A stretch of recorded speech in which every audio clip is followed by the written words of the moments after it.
Daily Bible reading, Mark chapter 8, verse 27 through chapter 9, verse 13.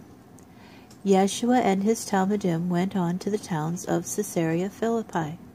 On the way, he asked his Talmidim, "Who are the people saying I am?" "Some say you are Yochanan the Immerser," they told him.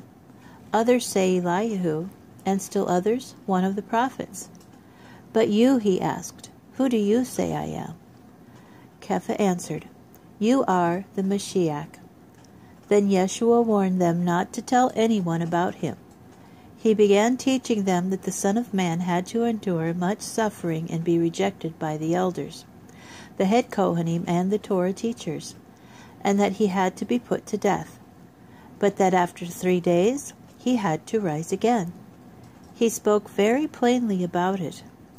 Kepha took him aside and began rebuking him.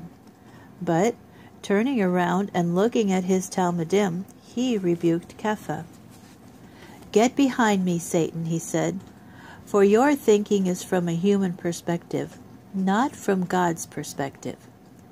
Then Yeshua called the crowd and his Talmidim to him and told them, "If anyone wants to come after me, let him say no to himself, take up his execution stake, and keep following me. For whoever wants to save his own life will destroy it, but whoever destroys his life for my sake and for the sake of the good news will save it. Indeed, what will it benefit a person if he gains the whole world but forfeits his life?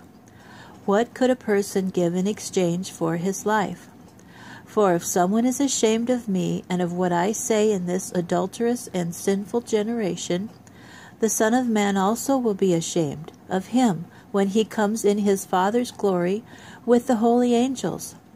Yes," he went on, "I tell you that there are some people standing here who will not experience death until they see the kingdom of God come in a powerful way."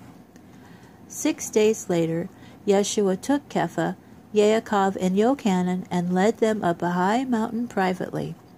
As they watched, he began to change form, and his clothes became dazzlingly white, whiter than anyone in the world could possibly bleach them.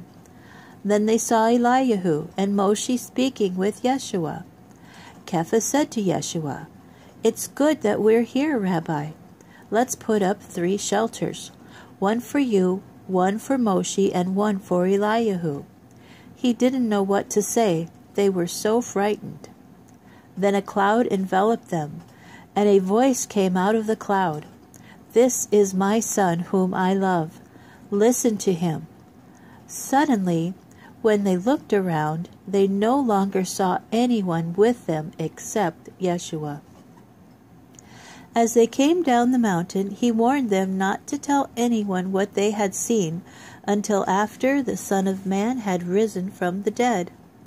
So they kept the matter to themselves. But they continued asking each other, "What is this rising from the dead?" They also asked him, "Why do the Torah teachers say that Eliyahu has to come first?" "Eliyahu will indeed come first," he answered, "and he will restore everything. Nevertheless, why is it written in the Tanakh that the Son of Man must suffer much and be rejected? There's more to it. I tell you that Eliyahu has come, and they did whatever they pleased to him, just as the Tanakh says about him."